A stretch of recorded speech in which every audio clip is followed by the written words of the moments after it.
Comment côtoyer ces gens a affecté ma vie? Comment côtoyer les voleurs de chance, les trafiquants d'étoiles, les siphonneurs d'énergie? Comment ça a affecté ma vie? Il est important que je vous dise concrètement comment tout cela a affecté ma vie. Alors, j'ai connu des pertes importantes. Chaque fois qu'une personne s'intéressait à moi pour m'épouser, quand la relation était déjà sérieuse, tout tombait dans l'eau à la dernière minute. Et j'ai connu deux relations importantes. La première, c'était un expatrié.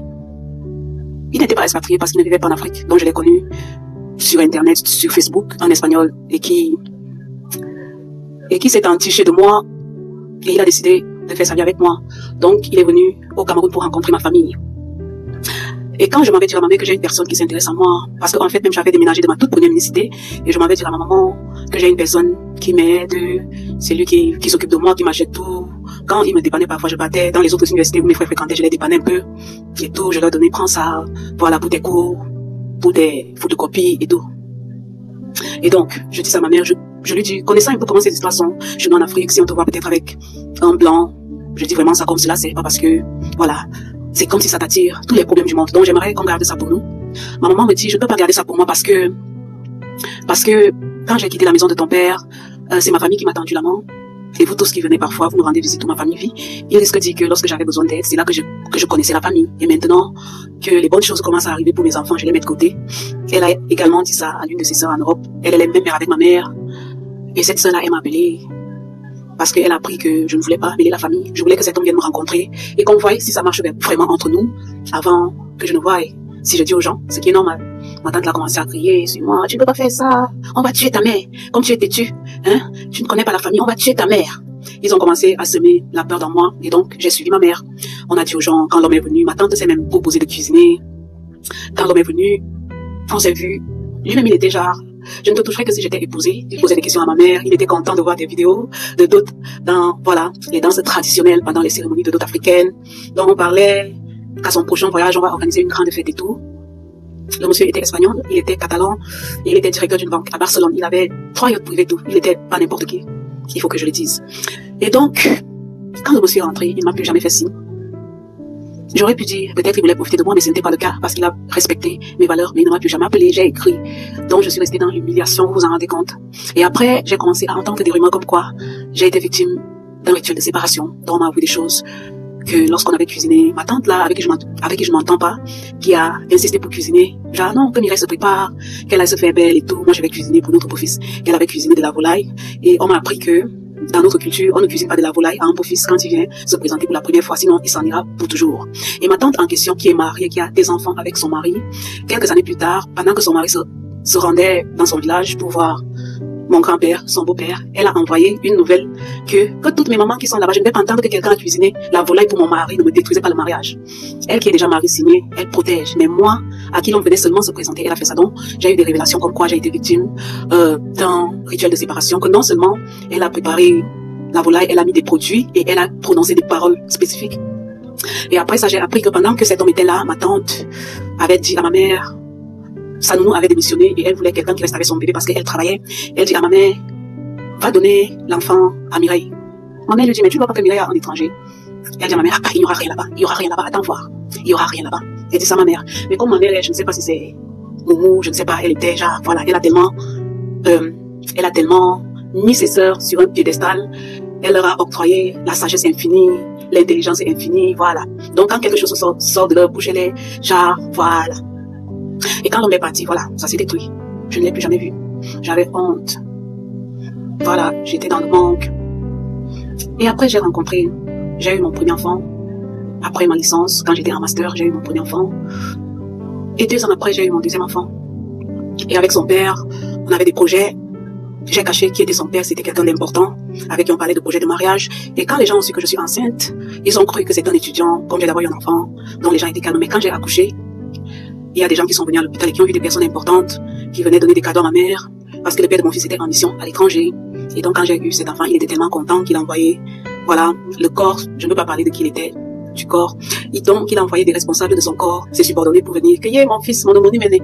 Allez, j'ai accouché sous son assurance à Yaoundé. Et c'est là que les gens de ma famille voient, ils disent, qui est le père de cet enfant?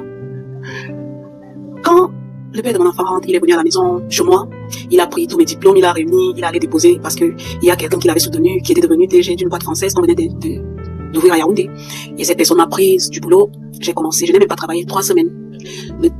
Il avait recommencé, il ne venait plus voir l'enfant, il envoyait seulement l'argent. Et un jour, le DG de la boîte m'appelle, il me dit, ma fille, est-ce que tu as un problème avec la personne qui avait amené ton dossier? Je dis non, pourquoi? Il dit parce que j'ai reçu un coup de fil de lui, il a appelé que je te licencie. Il m'a dit, c'est lui qui t'a amené ici et qui ne veut pas entendre que tu continues de travailler. C'est comme ça que je vis ma deuxième grande déception. Alors, avec ces pertes, mon monde commence à s'écrouler. Je commence peu à peu à ne plus rêver. Je perds ma positivité. Je commence à voir comment sont les gens. Avec toutes ces révélations, je commence à me dire, mais même si quelqu'un ne m'apprécie pas, comment quelqu'un peut vouloir détruire ma vie? Je commence à vivre une vie que je n'avais pas prévue, moi qui étais pleine de principes. J'étais déjà là, quand mes camarades m'ont vu avec des enfants, ils ont dit, mais qu'est-ce qui est arrivé? Tout le monde, pas toi, hein. On se rappelle quand même, tu étais une fille qui avait tellement de convictions, tellement de principes, qui savait ce qu'elle veut et qui était stricte que si elle n'est pas ci ou là, il y a des choses qu'elle ne peut pas faire. Je me retrouve de cette fille qui n'a jamais connu d'homme, de ma naissance jusqu'à Master 1, donc après ma licence, jusqu'à Master 1, et qui, les 3 ans qui suivent, se retrouve avec 2 enfants. Donc, la direction de ma vie commence à changer. Ma mère était déprimée. Elle dit, mais qu'est-ce qui t'est arrivé? What is happening to you? C'est après avoir dépassé l'âge où on déroute les filles que tu commences à me sortir le genre de techniques-ci. Et pendant ce temps, les gens d'à côté regardaient. Je voyais parfois la satisfaction dans leurs yeux quand je crapahute. Peut-être quand je pars rendre visite à ma mère, toute maigre, avec des enfants gringalés, parce que tout ça avait affecté mes enfants. Tu vois comme ils sont contents. Tu vois comme ils sont contents. Et tout ça a baissé ma vibration. Parce que j'avais de mauvais sentiments à l'intérieur de moi. J'étais plein de ressentiments. J'étais plein d'amertume. Voilà, j'avais mal parce que j'avais comme l'impression qu'on ne me comprend pas. Par exemple, quand ma maman me blâme, elle me demande, mais qu'est-ce qui se passe? Pourquoi tout d'un coup tu déconnes? Pourtant, j'étais sûre de toi. J'étais sage. Qu'est-ce qui t'arrive? J'avais comme l'impression que malgré tout ce qu'on s'est dit avec ma mère, comment mes partenaires fuient, j'étais sûre qu'elle comprendra qu'il y a quelque chose qui cloche, qu'elle fera le rapport, comme beaucoup de mères le feront, mais j'étais plutôt celle qu'elle blâmait.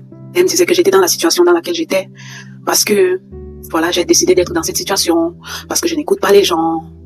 Elle m'avait bien dit de rester près d'elle, j'ai dit que je m'en vais louer, voilà ça que je suis allée ramasser dehors. Quand je pense que ces gens, c'est des gens avec qui j'avais des projets de mariage, c'est 2 partenaires que j'ai perdus, y compris le père de mes enfants. Et alors, je commence donc à vivre ça et je m'isole. Parce que vous savez, quand ces choses vous arrivent, vous avez tellement de l'amertume que vous vous isolez. J'ai commencé à vivre chez moi, j'ai vécu les misères de toutes sortes. Le père de mes enfants, il m'envoyait de quoi m'occuper des enfants, mais il ne voulait pas entendre parler de moi. Il ne voulait pas entendre parler de moi pour rien, on n'avait rien eu.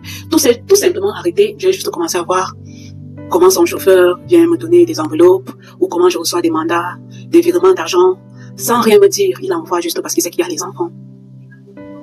J'ai commencé à être la risée de mon entourage. C'est celle-là qui a chuté comme ça, c'est celle-là. Elle a eu les enfants. C'est pas elle qui disait que, voilà. Je suis devenue la risée de mon entourage. Des gens qui connaissaient le genre de principe que j'avais. Je pouvais lire les moqueries sur leur visage. Je pouvais lire la satisfaction quand je m'en vais rendre visite à ma mère et que ses sœurs me voient toutes débraillées, lessivées par la vie. Je pouvais lire la satisfaction dans leurs yeux. Parfois, ils lançaient de moi ma mère. On avait confiance en Mireille. Parce que c'est une petite fille qui a d'abord fréquenté. Elle est même arrivée en licence, en master. Toute petite. Mais qu'est-ce qui lui est même arrivé tout d'un coup? Vraiment, les enfants, tant que ton enfant n'a pas encore terminé sa route jusqu'à réussir, ne dis pas que tu as déjà tout vu. Parce que ces enfants, quand on s'attend de moi, ils nous sortent toujours des gammes qu'on ne peut pas comprendre. Voilà. Les gens lançaient les mots à ma mère. Tous les gens qui savaient que j'étais l'espoir de ma mère parce que je suis la seule fille de ma mère, je n'ai que des frères. Et ma mère avait tellement misé sur moi. Elle a beaucoup œuvré pour que je me garde et tout. Des conseils, elle me disait toujours, ne m'offre rien, je ne veux pas que tu dises que non. J'ai payé un sac à main à ma mère et tout. Ma mère, elle m'a toujours dit, ta seule réussite, ma victoire, c'est de te voir réussir parce que j'ai quitté la maison de ton père parce que je ne travaillais pas. parce que je n'avais pas eu ma vie. C'est pour ça que ton père m'a tellement maltraité. Et ma réussite, c'est que tu sois une vraie femme. Donc, je ne veux pas que tu aies une étudiante, que tu m'offres des choses, parce que si tu me les offres, c'est parce que ce sont les hommes qui t'ont donné. Et qu'est-ce que ces hommes te prendront en retour? Donc c'était un peu ça. Et quand je commence donc à dégringoler comme ça, je perds la direction, je commence à avoir des soucis d'adulte parce que je me retrouve même célibataire de 2 enfants à 27 ans, 27, 28 ans. Je me retrouve même célibataire de 2 enfants. Rien à voir à ce qui étaient mes valeurs. Voilà, chaque fois qu'une personne qui m'avait connue avant me voyait, il disait, mais est-ce que je rêve? C'est la fille de tel. Et la vie. Et donc j'ai connu aussi de bons amis qui ont commencé à me parler de Dieu, me parler du monde spirituel, que là où tu vois là, on gâte les gens. Quand on voit que tu as du potentiel, de l'avenir, on peut essayer de te voler. Et si on ne parvient pas à te voler, on peut manipuler ta destinée de telle sorte à ce que tu dévies de ta vraie direction. J'aimerais aussi vous dire que on ne vole pas toujours la destinée des gens. Parfois, il y a des gens qu'on n'arrive pas à voler et quand on voit ça, ils se disent, ok, on ne parvient pas à te soutirer tes grâces, mais nous allons tellement te tourmenter pour que tu changes de direction et que tu deviennes quelque chose d'autre que ce que tu étais supposé devenir. Et pendant que je vivais cette situation, je me suis renfermée sur moi, je ne rendais plus visite aux gens, je ne partais plus en famille. Ces gens ont commencé à me railler, techniquement, avec des blagues sarcastiques. Parfois, ils demandaient à ma mère, Mireille, elle ne vient même plus ici à la maison. Elle dit même qu'on lui a fait quoi? Elle se plaint même de quoi? Pourtant, je ne m'étais pas plaint. Pourtant, je n'ai jamais parlé d'eux parce que c'est des choses même que j'ai découvert après. Les gens disaient à ma mère que je suis amère, que je suis jalouse parce que j'ai voulu viser trop haut. J'ai voulu me comparer aux gens qui ont eu la vie à 40 ans. J'ai oublié que la vie a des étapes et que tout ça me rend aigri. Maintenant, je fuis les gens. Maintenant, j'en veux au monde. Elle dit même qu'on lui a fait quoi? Elle dit même que les gens lui ont fait quoi? Pendant que ma mère peut-être cuisinait pour elle, on lui lançait de telles paroles. C'était un peu comme ça.